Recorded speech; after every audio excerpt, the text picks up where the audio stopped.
The city felt different now. The shock of the verdict had settled into a heavy, lingering hum like a storm that had passed but left the sky stained. O.J. Simpson stepped back into his home, but it no longer felt like a sanctuary. Reporters camped outside like wolves waiting for movement. Neighbors peeked through blinds. Friends hesitated before calling. Freedom suddenly felt like a cage without bars. Inside, the rooms echoed with memories, laughter, celebrations, Nicole's voice, the sound of children running through the hall. Now, every corner seemed haunted. He tried turning on the television, but every channel showed his face. Analysts debated, talk show hosts speculated, audiences argued. Some celebrated him, others despised him. It was as if the world couldn't decide what he was: victim, villain, or something in between. Meanwhile, Marcia Clark sat alone in her apartment, staring at the blank wall. The loss weighed on her like a physical ache. She had believed, without hesitation, that justice was on her side. Now she questioned everything: her strategy. The system, the jury, herself.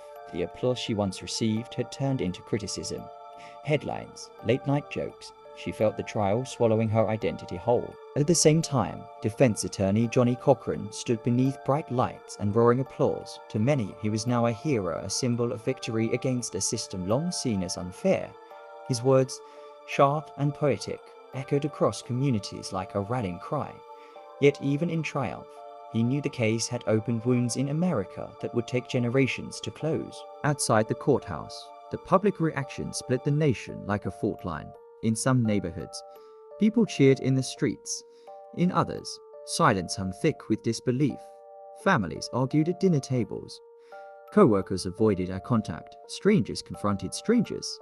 The trial wasn't just a verdict, it was a mirror reflecting the country's deepest fractures. As O.J. tried to sleep that night, shadows stretched across the ceiling like dark fingers.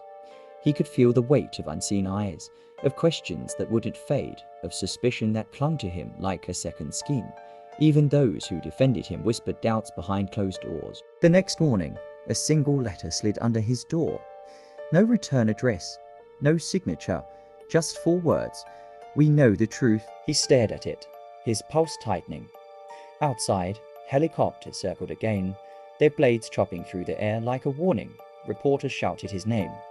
Cameras flashed through windows. He closed the door, and somewhere, in a quiet evidence room, sealed boxes sat untouched photos, tapes, blood samples, timelines, pieces of a puzzle that never quite fit, waiting for someone bold enough or foolish enough to reopen them. Because even after the verdict, one thing remained, the sense that the story wasn't over, not for O.J., not for the country, and not for the truth still buried beneath the noise.